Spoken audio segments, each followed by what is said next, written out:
小老板娘，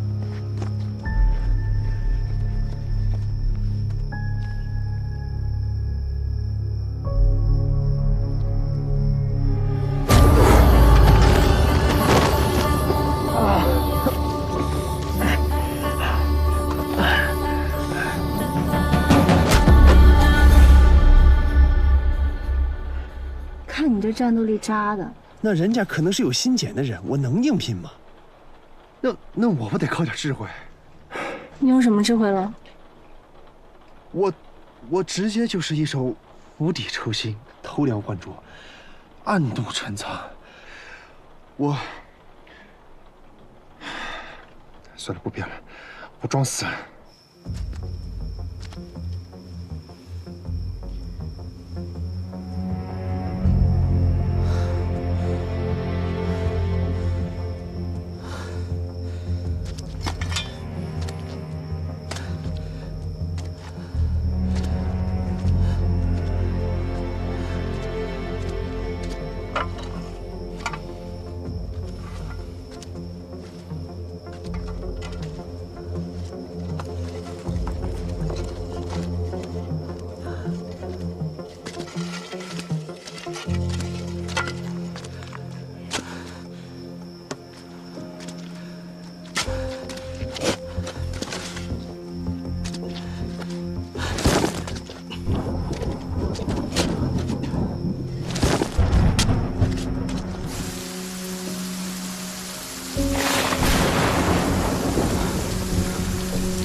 后来努力爬出来过，但没力气，就又被埋进去了。那你醒来看到自己在罗刃车里，是不是激动到不行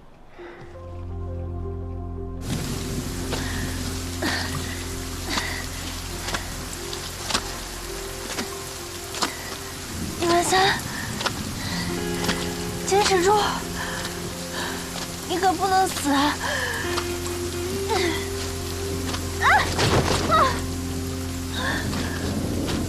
！113。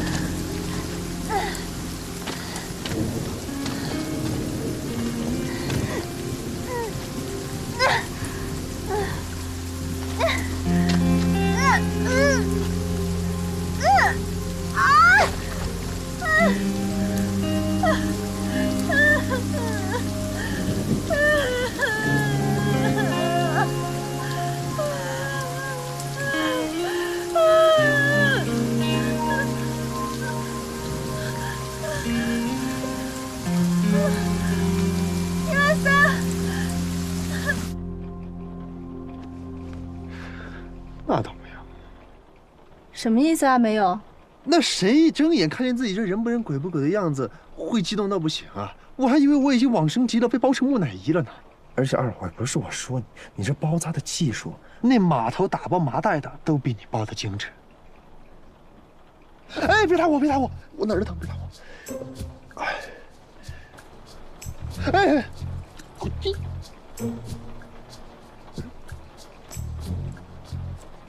看到没？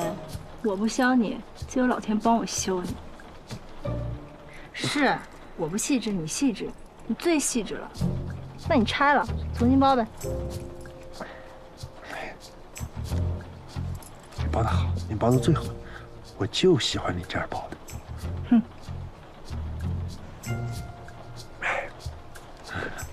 现在想起来，小老板娘没联系上罗刃那天，估计她也出事了。那咱们现在该怎么办呢？要不报警？有证据吗？曹家村的人肯定都向着青山，咱们俩说的谁信呀？现在的当务之急是要先找到罗刃。你确定那个心检真的在青山身上？虽然不能100%确定，但反正他有大问题。而且你不觉得这一次跟往常不一样吗？我们就像被设计陷害的一样。先是曹胖胖被一封信引回了曹家村，失联。接着就是我和小老板娘来找他，我们前后就买了份保险，谁都没得罪，被人往死里整啊！现在小老板娘也失联，然后就是罗刃进村找我们，也失联。还好你运气好，没有傻不拉几的进曹家村里，不然肯定被那青山那老实巴交的脸给迷惑住，到时候结果跟他们一样，失联，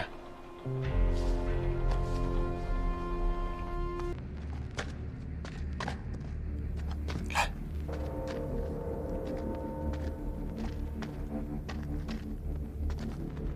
前面好像有东西。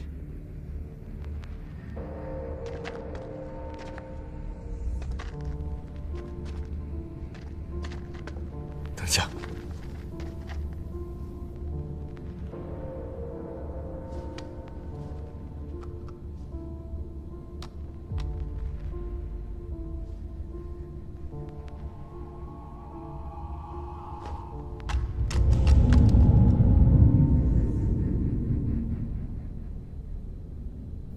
这是木台，有尸骨。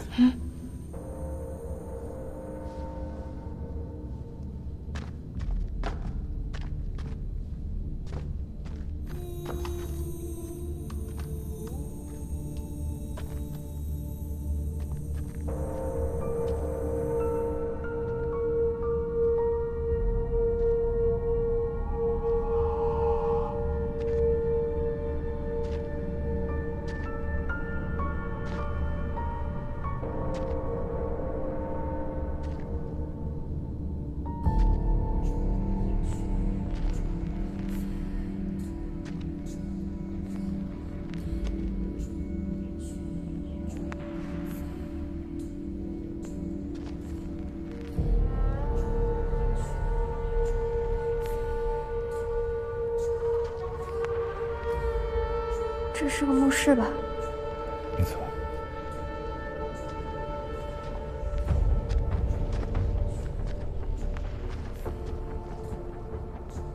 你是铁水，在古代，这些人是被坑杀的。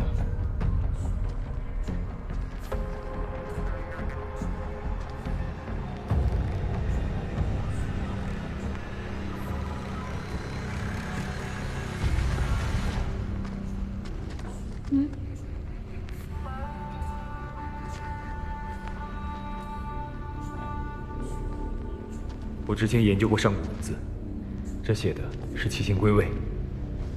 七星归位。木代，这地洞恐怕跟星茧有关。神棍之前说，一根星茧代表一颗星，7根星茧就是7颗星，怀疑他们都来自天魁七星。那这个七星归位是什么意思啊？是7根星茧都出来了吗？不太清楚。还有说，功亏一篑，难道是没成功归位吗？又入敌坑，同之交鼎，再无生路，星君陨落，仆以死为训。星君，星君会不会是被星茧寄生的人啊？应该是。那也配叫星君啊？别忘了，被星茧寄生的人都是有超能力的。这个仆应该是仆人的意思，应该是星君的追随者。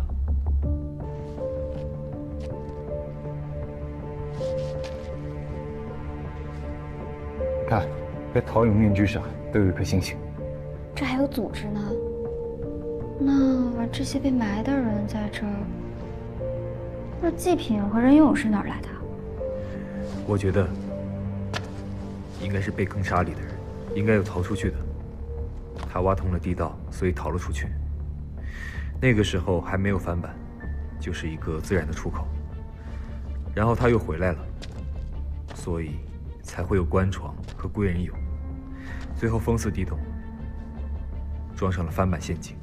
回来就回来呗，还装什么翻版呢？应该是想回来祭拜，又怕别人误闯进来，所以装上了陷阱。那2个尸骨是不是就是误入进来的捣米蛋？真够可怜的。你说那儿会不会有线索？我看一下，帮我拿一下。这搬不动吧，罗任？你小心啊！小心。搬不动，太重了，需要更专业的工具。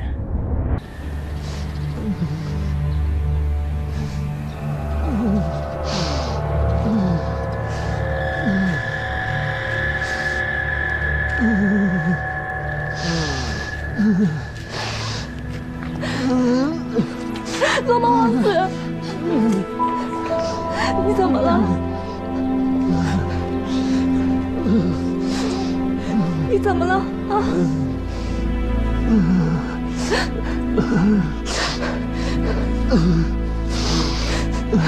不要，求求你，我不要去借赌场，我不要去借赌场，不要。罗蒙王子。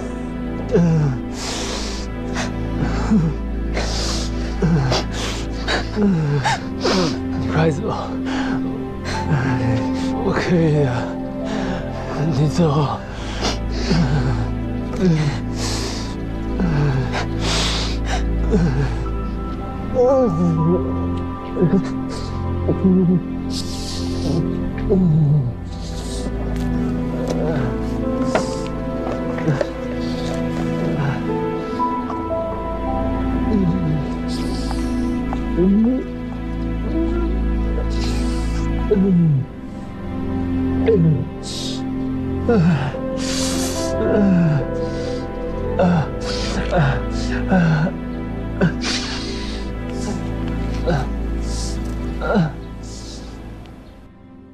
死者何敬之，35岁，生前是沈农科院院刊的编辑。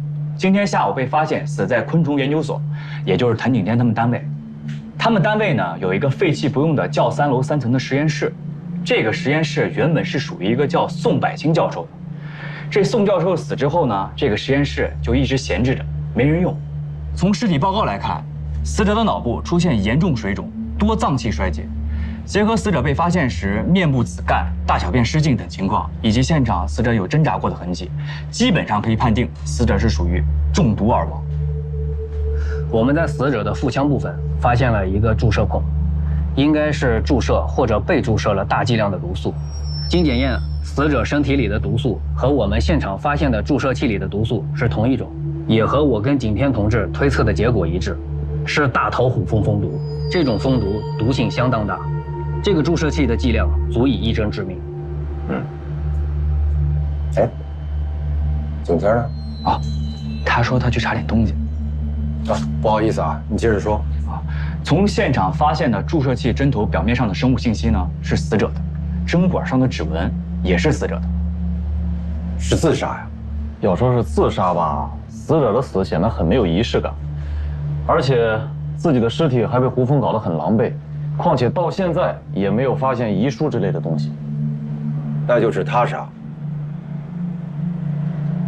哎，尸体上有其他的注射孔吗？没有。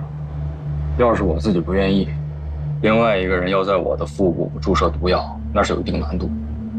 而且，作案现场，他的门和窗都是反锁的，锁得好好的，死者的钥匙也在室内，室内也没有发现外人进入过的痕迹，所以……等会儿，你在现场不是说是密室杀人吗？怎么现在又站自杀了？我站哪边了？我是在客观分析。打哪儿指哪儿。滚！哎，张来，那你有什么意见？我倒觉得自杀、他杀都有可能了。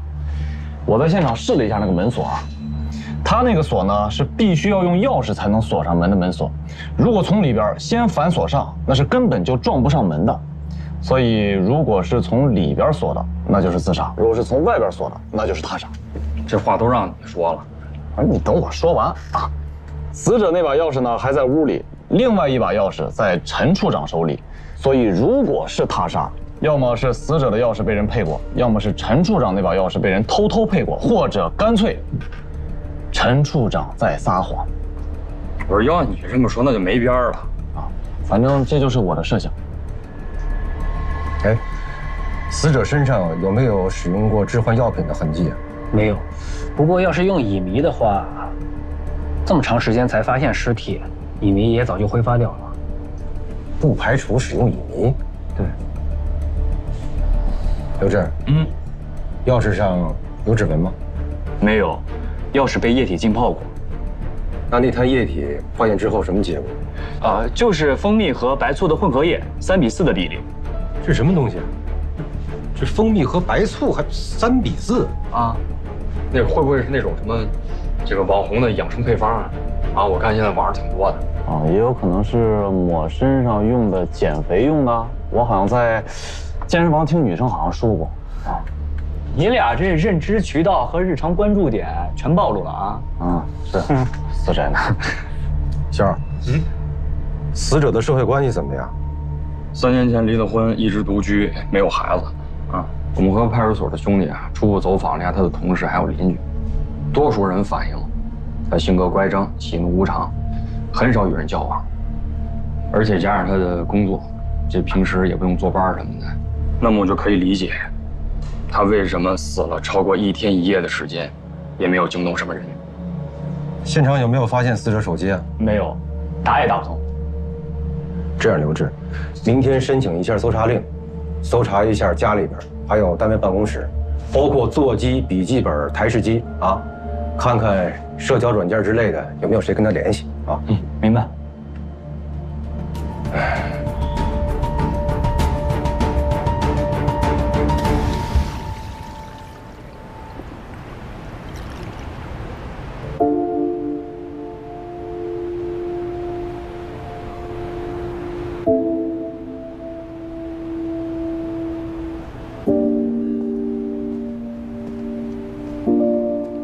哎，你怎么在这？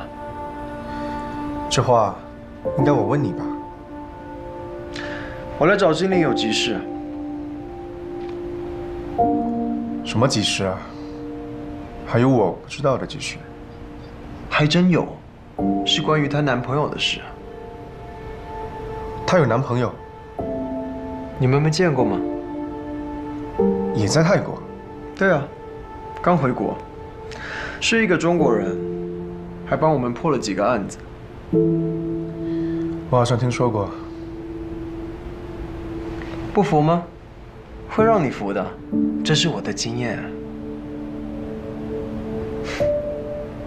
你还没告诉我，你怎么会在这？我忘记带实验室钥匙了。我过来这里是找精灵取钥匙的。不过，主要还是为了请他吃饭。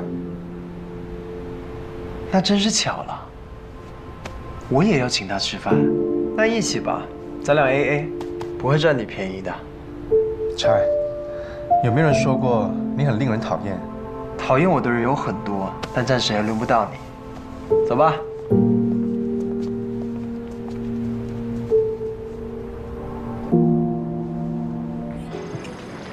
金良。你看啊，这个唐跟刘之间有矛盾，刘跟吉拉语之间有矛盾，吉拉语跟文人之间也有矛盾。矛盾性质不同，文人和吉拉语之间是杀女之仇，你死我活；刘和吉拉语之间顶多算是纠纷。你会因为租房子、养蚂蚁就杀人吗？大不了搬走就好了。好，那唐跟刘呢？他们之间矛盾的性质会是什么？会是你死我活吗？那就更不可能了。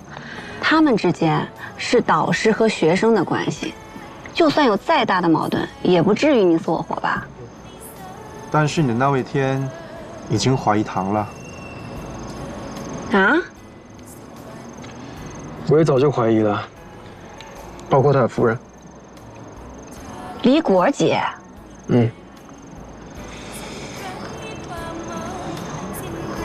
你们怎么都不告诉我？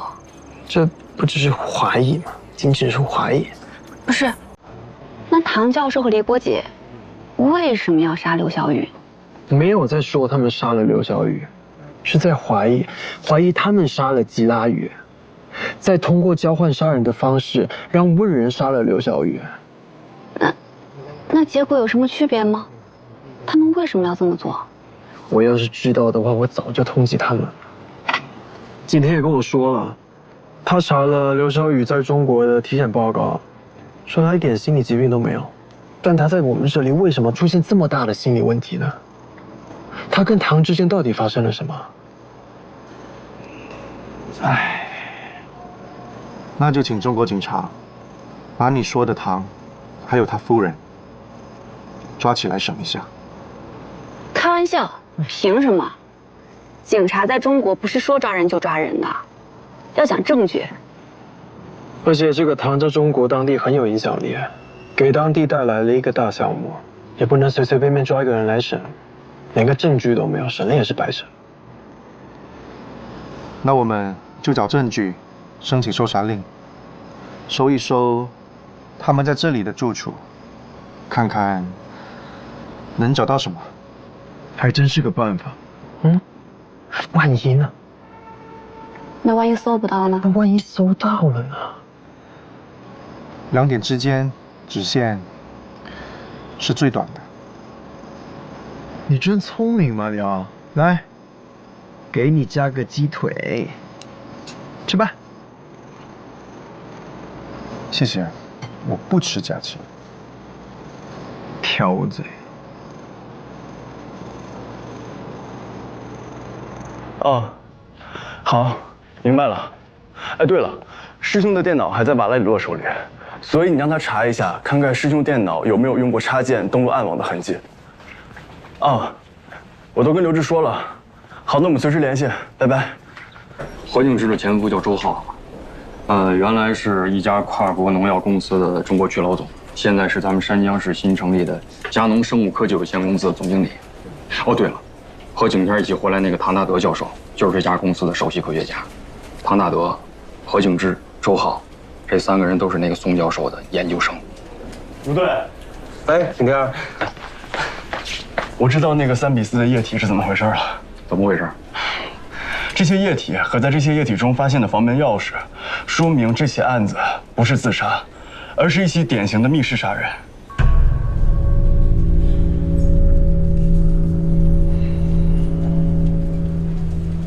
那要这么着吧，唐那里有什么收获，我就继续联系你。好，随时联系。好了。拜拜。拜拜。拜拜。走吧，我送你回去。哎，对了，马里奥，我记得你家跟我家好像也顺路，对吧？要不你送完精灵，再辛苦送下我。啊？我跟你什么时候顺路过？想顺路一下还不简单吗？走吧。走。干嘛？这是。每年的6月到12月份，对于养蜂人来说，最大的麻烦就是胡蜂，因为他们会骚扰蜂群，甚至吃掉生产蜂蜜的蜜蜂。长久以来呢，为了对付胡蜂，养蜂人想过很多的好办法。因为胡蜂嗜甜，所以有一个办法就是用蜂蜜与白醋按照3:4的比例进行调制，制作诱饵，然后放到专门的诱捕设备中来捕杀胡蜂。我没明白，这和本案有啥关系啊？考虑到呢是在现场的地面上这些液体中发现的钥匙，所以我认为凶手很有可能是在毒杀何敬之之后，将事先准备好的这些液体放到地面上，然后再用何敬之的钥匙将门从外面锁上，以这些液体作为诱饵，让贪嘴的胡蜂将钥匙带到室内，从而完成了这一起密室杀人。胡蜂怎么带钥匙啊？用翅膀驮着？这个不难，用水溶线拴上，到达液体之后，水溶线就化了。胡蜂能带得动钥匙啊？这也没什么稀奇的，蚂蚁也可以搬动比自身重很多倍的物体。那胡蜂是怎么进去的？门窗不都锁着呢？你不是也说了，实验室地面的门缝少说也有2公分，我觉得足够了。景天，悬了点吧？那凶手不会是小龙女吧？啊，会使唤胡蜂，古墓派的。我别拿了，你闹了。我一猜你们就不会相信。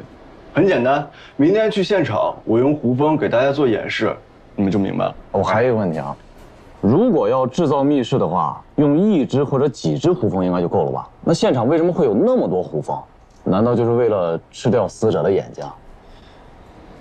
这个我暂时也没想明白。这样，我还是那句话啊，大胆假设，小心求证。咱们呢，先按照景天的推测走，明天开始分头的走访排查。先把死者的社会关系呢整理一下，还有排查一下胡峰的可能来源啊。动机重点在于动机。行，那咱散了吧啊。哎，你们几个今天晚上谁陪景天啊？那我。不用了，我现在好得很。哎，别，这么踊跃，你一起吧。好，走。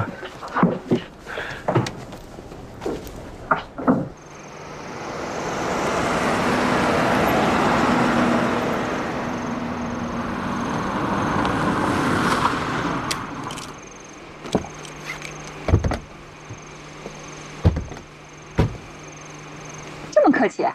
必须的。精灵，我送你进去吧。不用，马上到了，你们赶紧走吧。听到了吧？人家让你别送你就别送了吧。精灵，拜拜。拜拜。拜。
再进去，要不然会吓飞胡峰的。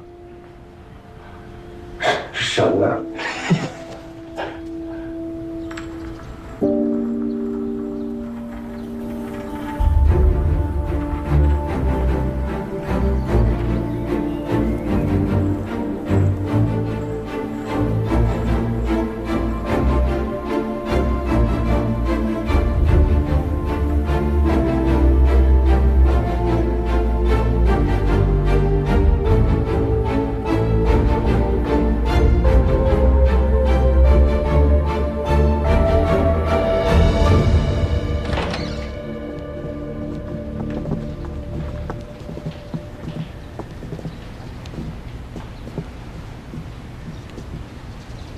怎么样？我这人设是保住了吧？我说什么来着？这就是典型的密室杀人。嗯，打哪知哪。就滚！通知刘志啊，按照凶杀案立案，咱们呢按照原计划分头行动啊。是。景天。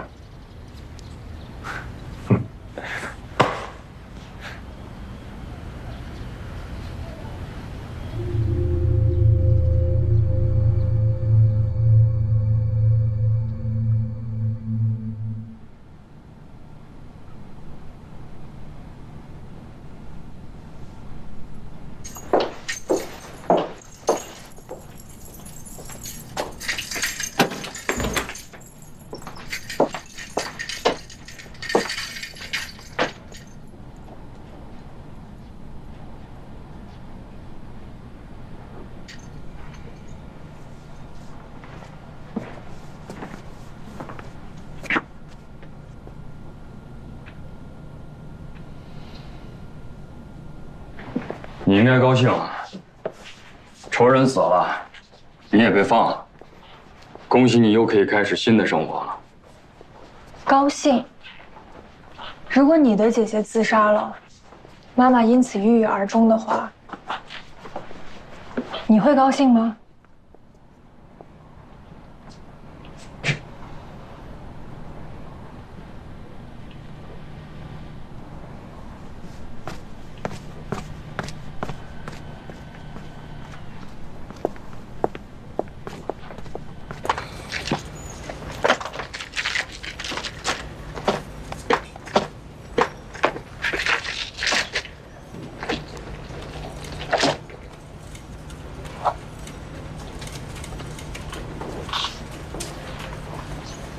对了，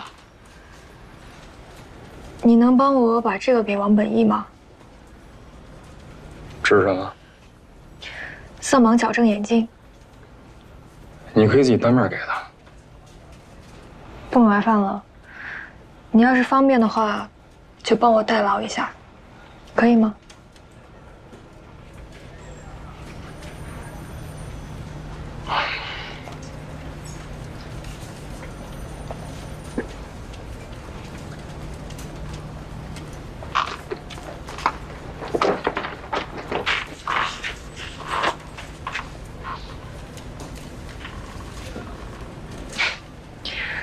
没有摄像头，也没有发报机。好。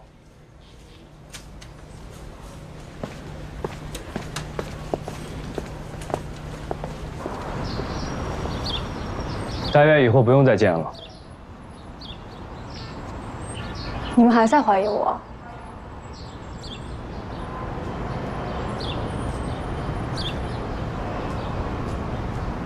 如果是我杀的他，那我为什么要报案？为什么还要告诉你们他之前被蜜蜂蛰过一次？如果我不这么做的话，他的死就是一次普通的意外。我可以走了吗？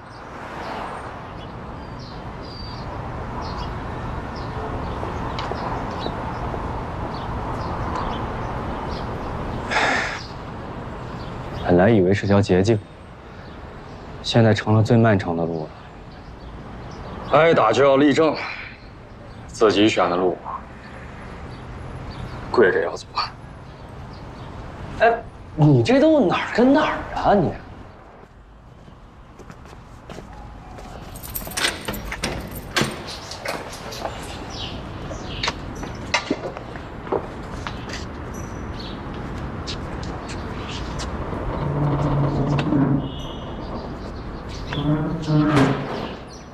警官，还习惯吗？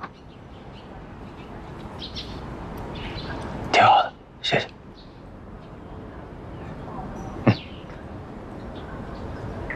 带上。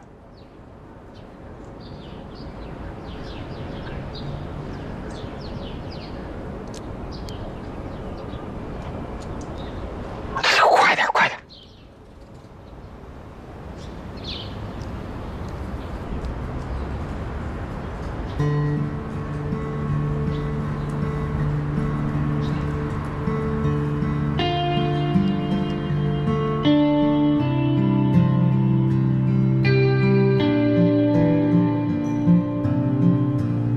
这是空雪托我给你带过来的。我想，他应该是想让你看见这个世界原本的颜色，感受这个世界的温度。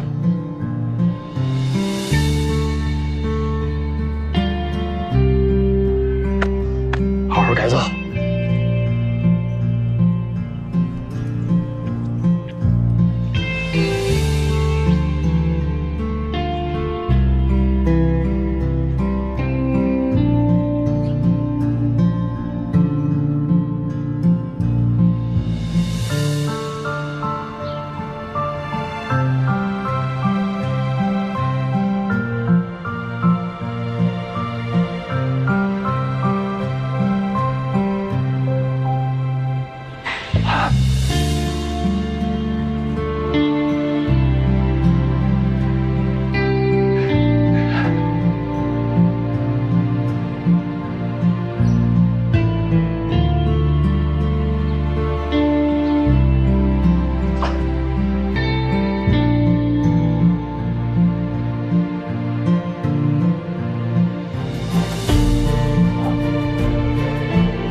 你们都给我听好，每一个人都要尽力去破这些桩案，包括情侣桩案。哎，阿鹏，我之前让你去办的那件事情，你到底办？警长，金玲来了。金玲，过来一下。都去忙吧。是啊。坐。你看看我们发现了什么？针孔摄影机，在唐教授那发现的。对。据我了解，很多昆虫学家在野采的时候都会用到这种机器。这种机器可以直接探到昆虫所栖息的树洞里、岩洞里，还有土窝里去拍摄它们的生活状态，对昆虫学家的研究工作帮助很大。我的意思是说，唐教授有这种东西很正常。我完全认同，但你再看看这个。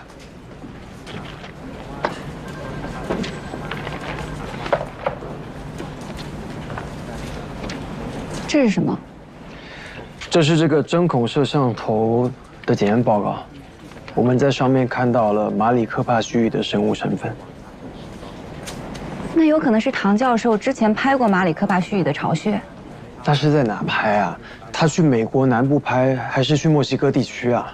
他可以去小雨师兄的培养箱里拍啊，他也可以其他地方拍啊。OK， 那我们也听了景天的建议，我们拿刘小雨的电脑去做检查，包括他的笔记本、他在家里的台式机、单位上的台式机，都没有用插件上过暗网的痕迹。他可以在别的电脑上上呀，他也可以去网吧呀，电脑到处都是，不是吗？你怎么了，今天？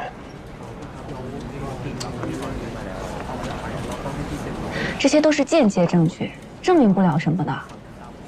我知道，但虽然这些是间接证据，但重点是，我跟德都已经相信刘小雨她是无辜的，我们也相信当初景天的判断了，对吗？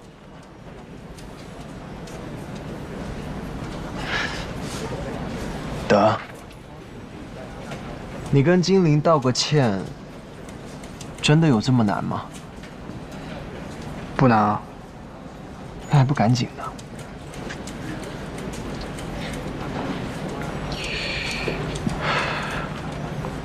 对不起。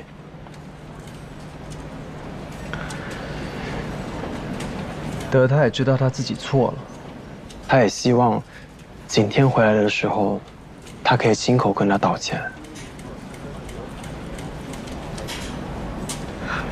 对了，小雨师兄今天火化了，他的父母委托景天向你们转达，他们已经知道了问人的遭遇，所以不准备向他提出民事赔偿了。真是伟大的中国人，我会替他们转告给问人的。我们也一定会抓住真正的凶手，还给刘小雨一个清白的。何敬之死了？对。他什么时候死的？大前天夜里，在一个废弃的实验室里，被注射蜂毒而死。就是宋教授，您的导师经常用的那个实验室。他跑那儿干嘛去了呀？我给周浩打电话。不用打了，他也不见了。周浩不见了？对。不可能，我们昨天还联系着呢。我们说不见了，那他就一定是不见了。怎么会这样？你刚才说他是被注射蜂毒而死，就是被杀？对，他杀。那谁会想杀他呢？你们确定他不是自杀吗？经过景天的演示，我们基本确定。景天的演示？景天还是个学生呢。1年前，他就是我们支队的昆虫学专家顾问了。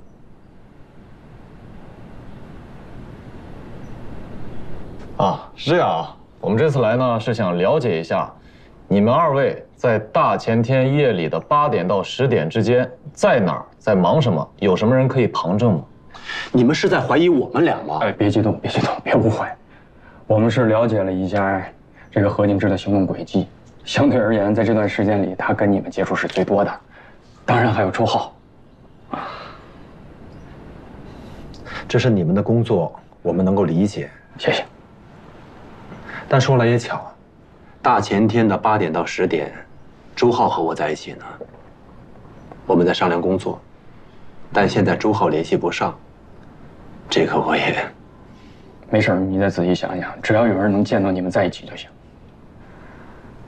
我们2个大前天是去了桃花江对面的鹅岭，但我真想不起来谁能跟我证明。你们俩去那儿干嘛？嗨，男人的矫情呗。我们俩为这一天共同奋斗了很长时间，现在终于梦想实现了，就想着2个人在一块儿庆贺一下。哎，在那段期间，如果有交通监控视频，应该能够证明吧？啊，我们会查了。挺有情调，站在这个城市最高端啊，俯瞰整个城市。哎，你们带香槟了吧？带了呀。啊？哦，我们只是象征性的碰了一下杯，没有喝酒。啊，好。那您呢？哦，他回娘家了。咱们最后还是请本人回答好。是，我是回娘家了。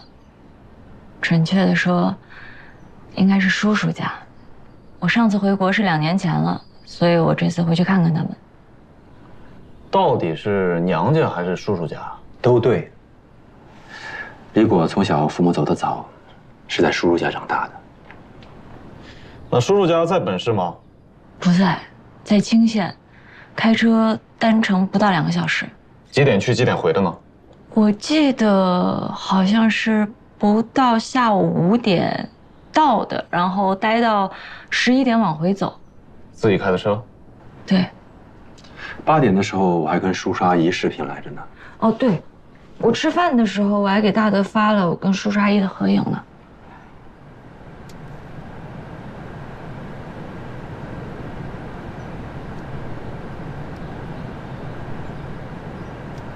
留个证据介意吗？你随意。好，谢谢啊。我们不妨一起再捋一下。刘小雨在国内好好的，结果一到这边，不是改专业，就是有了严重的心理疾病，然后又费尽心机的藏着论文手稿，直到他最后丢了性命。这一系列的遭遇是为什么？再看他的死，就像景天说的那样，刘小雨他费那么大的心思藏着论文手稿，心里装着那么多的秘密。他首先不会甘心自杀，而且景天也确认过了，他没有买任何保险。对，而且就算是自杀的话，也有很多方法。为什么要搞这种交换杀人的名堂呢？万一对方放了他鸽子，他一下子就成了杀人犯，对不对？我也不知道小子怎么了，一下子变那么聪明了。我只是相信我看到的。OK。那么，如果刘小雨他不是自杀的话，那么是谁在精心设计这起交换杀人呢？我觉得最关键的一点就是，谁能让他在那个时间出现在那个地方，并且穿着黑西装，拿着白菊花。那天我们本来是要一起搞一个追思宋教授的仪式的，所以我们都穿着黑色的衣服。手拿白菊花是一种礼节，这也很好解释。至于那天吃饭的时间和地点，是景天告诉我的，所以天肯定是知道的。除了你，除了天，除了刘，那就只有唐教授和李国杰了。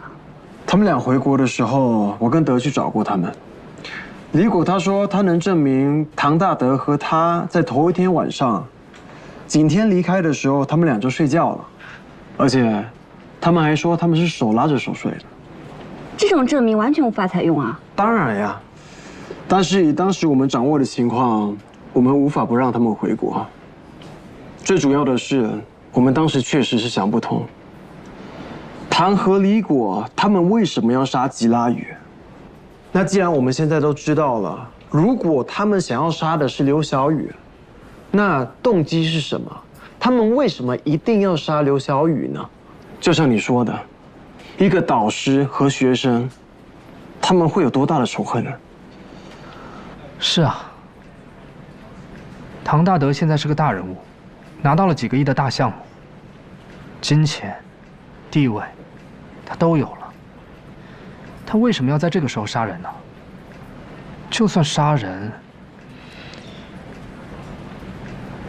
应该是刘小雨杀他才合理吧？是啊，除非不杀人，这一切就都没有了。bingo。那根据你们了解，何敬之和周浩离婚的主要原因是什么呀？是这样的，敬之之前一直追求大德，周浩呢又一直追求敬之。我们师兄妹的这些关系，让你们见笑了。哎，后来我跟大德走到了一起，没到半年，静之就跟周浩结婚了。不过也是没到半年，他俩又离婚了。按说作为准师妹，我应该关心一下他们的问题，但我们这种人物关系，无论是我还是大德，就都不好过问了。这事儿我问过周浩，但他总是支支吾吾的。再问他，他就说性格不合，我就没法再问了呀。何静之性格怎么样？静之这个人吧，年轻的时候比较任性，然后后来就越来越刻薄，甚至有点乖张。我想可能跟他后来事业上和婚姻上面的不如意有关系吧。所以刚才你们说静之出事儿了，我第一时间就认为他是自杀，但你没有说景天给你们也。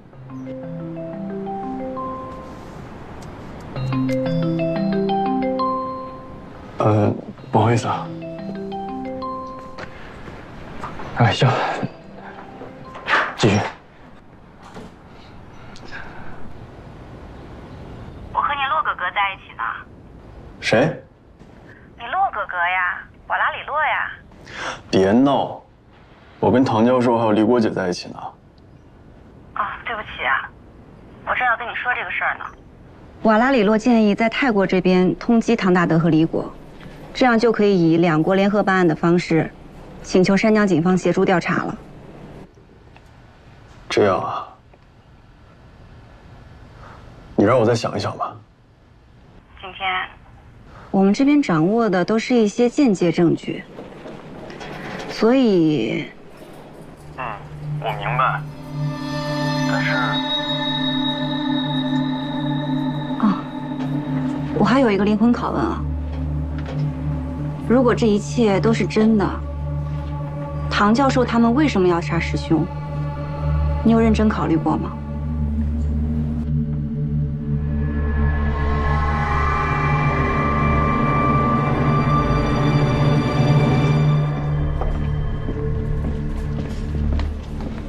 怎么样？景天怎么说？他应该还是有很多顾虑，毕竟唐教授是他的老师，而且唐教授那个项目确实牵涉的也比较大。这种情况估计在泰国也差不多吧。那就得等景天了。对了，苏潘那个案子有什么进展吗？这不是在等你们那边突破吗？我之前跟你说的话都白说了呀。我们法医昆虫学的主要任务是帮助确定死亡时间，死亡时间我们已经告诉你了呀。是，我知道，但我们现在是在怀疑这个苏潘是不是有一个男朋友啊？但现在死活都找不到，我现在都开始怀疑到底有没有这么一个男朋友了。很可能有。为什么？我刚才看到一个地方，我觉得很奇怪。这里，你觉得呢？为什么奇怪？这里好像一只脚，一只大脚。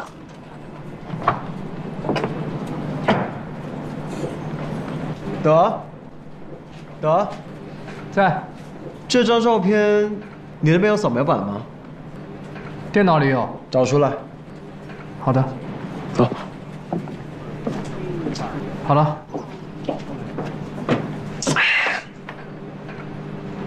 放大，放大，再放大一点。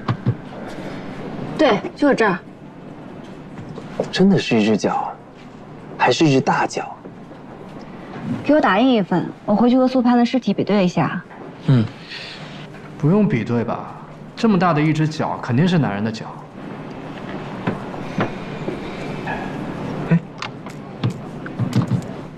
您看，这只脚好像只有4个脚趾。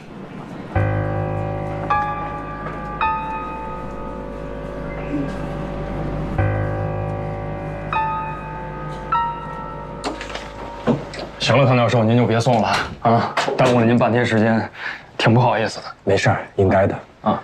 等之后还有什么需要的话，随时联系我们，我们都会配合的。那咱们的发布会和仪式还能搞吗？该搞搞，该办办，别耽误你们正事儿。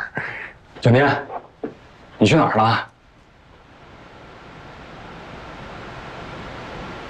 没事吧？没事。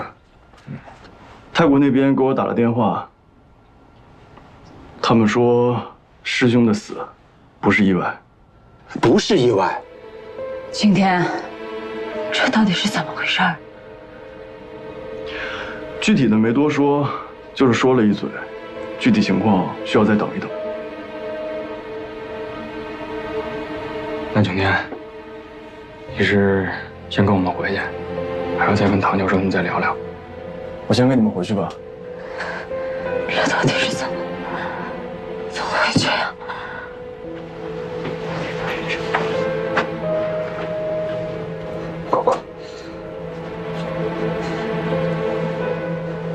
教授，李国姐，你们先别着急，有消息的话，我一定第一时间同步给你们。好的。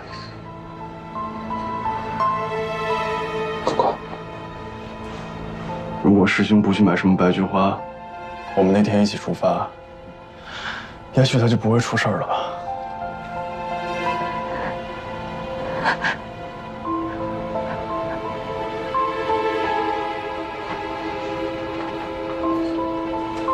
果果，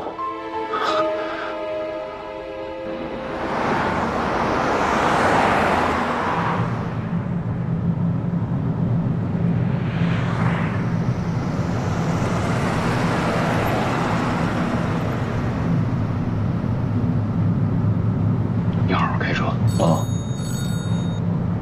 哎，卢队，现在还是没找到周浩，手机无法定位，几个住宅都没有人。所有的亲戚、朋友、员工，我们都问了个遍，都说不知道去哪儿了。啊，不过他名下有一辆车不见了，我到现在还没找到。你找不到接着找啊！别废话了，赶紧找。哎，是，继续找。这个狗日！哟，你敢骂卢队？快，好好开车！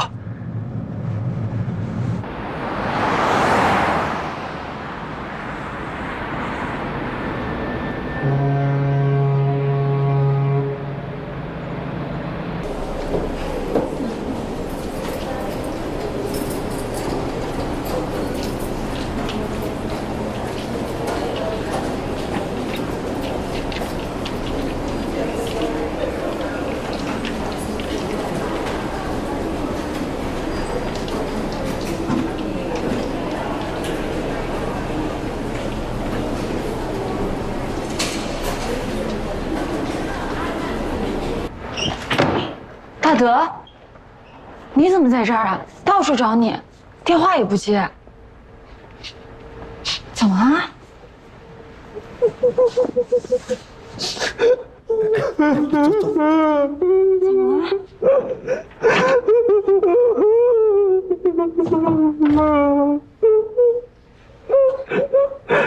我太累了，太累了，支撑不住了。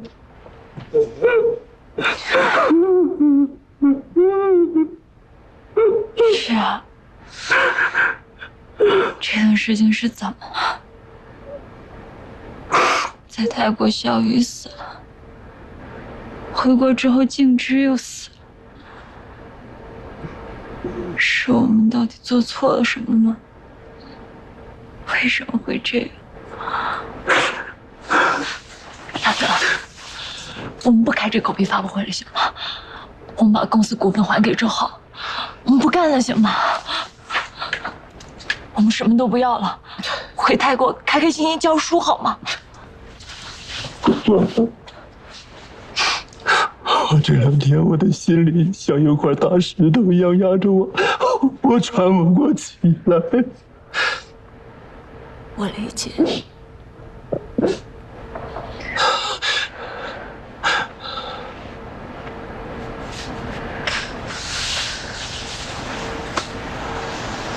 不过，幸亏有你在，真的。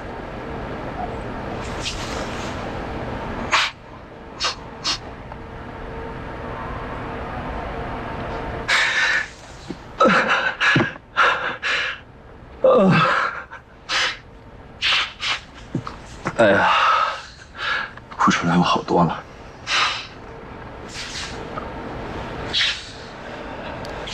不过，必去把陈处长他们请进来吧，咱们赶紧把明天的流程再对一遍。好。那我们还接着搞吗？啊，必须搞啊！咱们盼这一天，盼了多少年了，果果。宋教授为了这个项目付出了巨大的心血，我们也付出了巨大的牺牲啊！终于搞成了，咱们果果。咱们不仅要搞，咱们要轰轰烈烈的搞，大张旗鼓的找，轰轰烈烈、兴高采烈的搞，好好庆祝一下。果果，就算不为我们，为了宋教授，我们也要搞，好吗？那要不要再等等周浩？一直联系不上他，咱别纠结了，正常进行吧。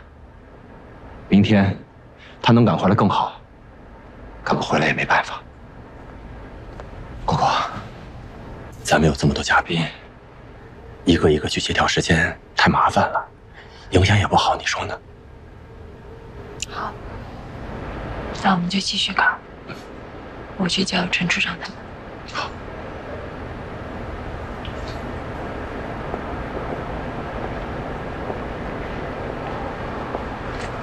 果果，果果，咱们再坚持一下。过了这段时间，我陪你好好去玩几天。这个心愿一了，咱们也该考虑考虑要孩子的事情了。现在咱们的条件好了，争取一口气多生几个孩子，好不好？等忙完这阵再说吧，我去叫他们。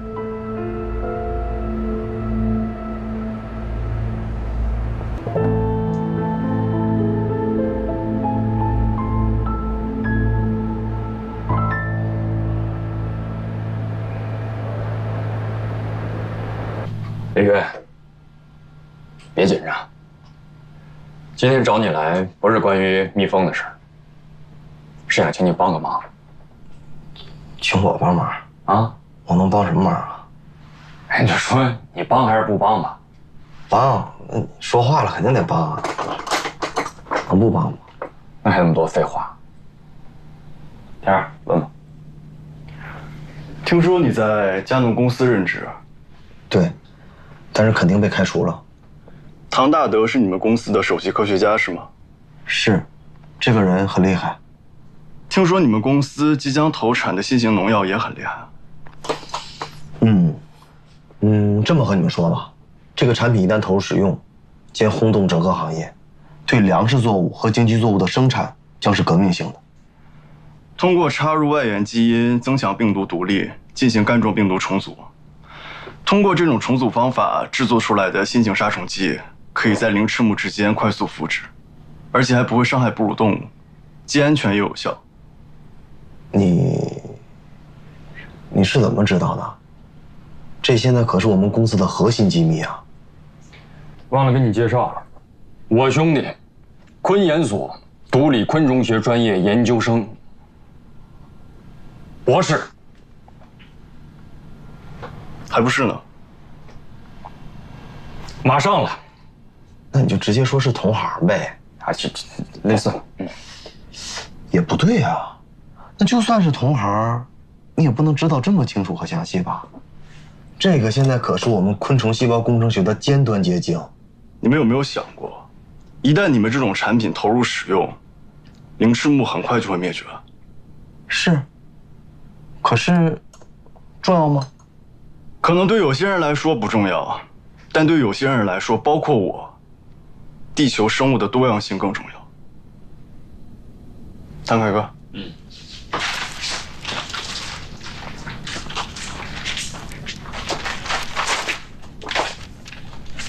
至于我是怎么知道的，你看看这个吧。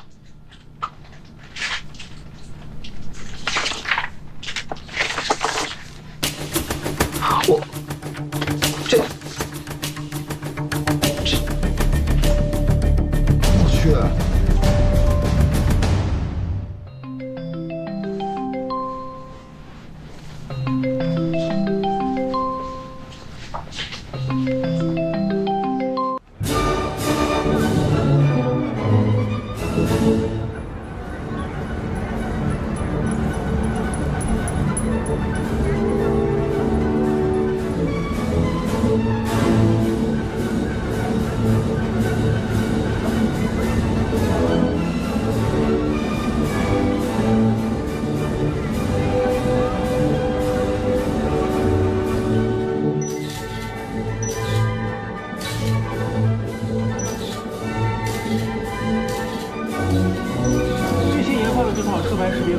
是通过车牌提取、图像预处理、特征提取、车牌字符识别等一系列操作，我们可以在海量的车牌当中呢，发现我们的目标车辆。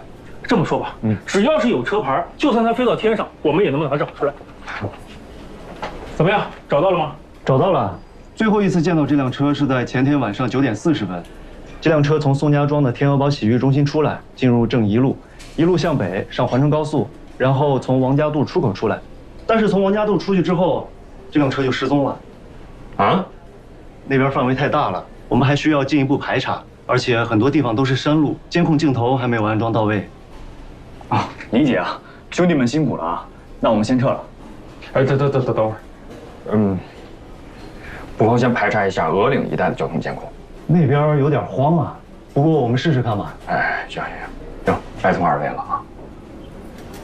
那我送你们啊，不用麻烦了，兄弟们辛苦了，那我们先撤了，有空一起吃饭。好，走了啊。只要有车牌，就算开到天上，把他们给找出来。这刚下了高速就不见了，时间没开好。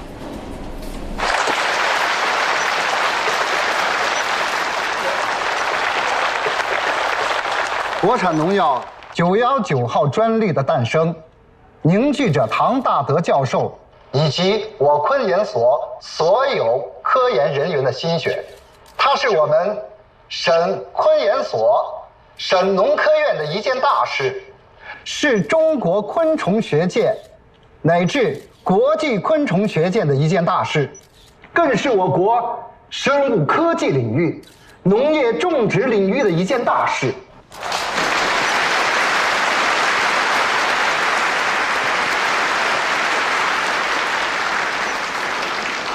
下面有请我省著名青年科学家、昆研所教授、泰国国立农业大学客座教授、佳农生物科技有限公司首席科学家唐大德先生致辞。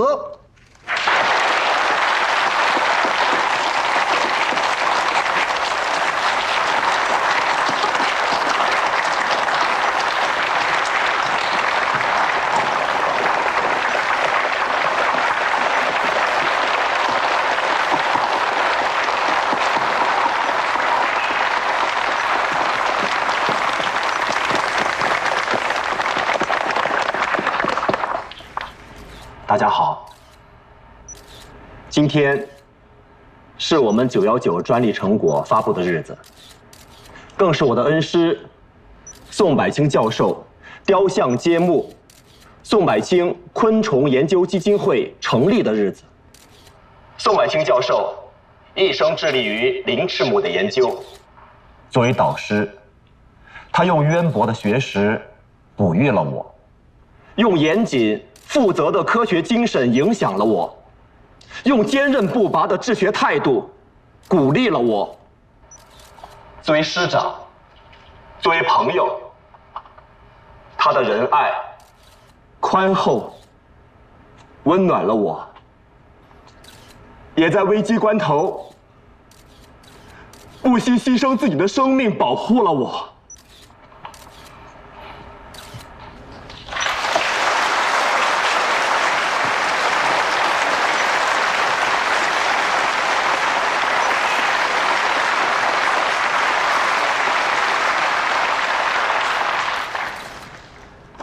他是我心中的灯塔，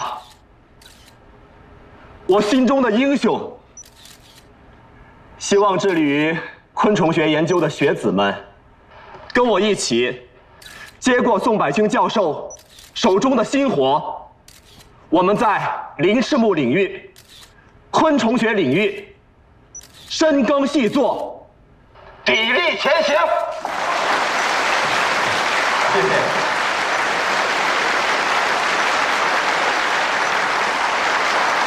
下面有请世贸处会副会长李海祥先生、著名昆虫学家刘长平先生、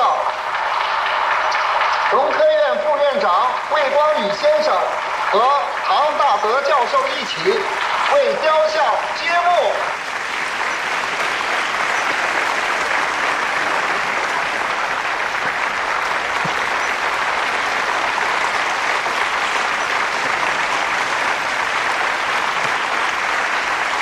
请揭幕。哎，等一下，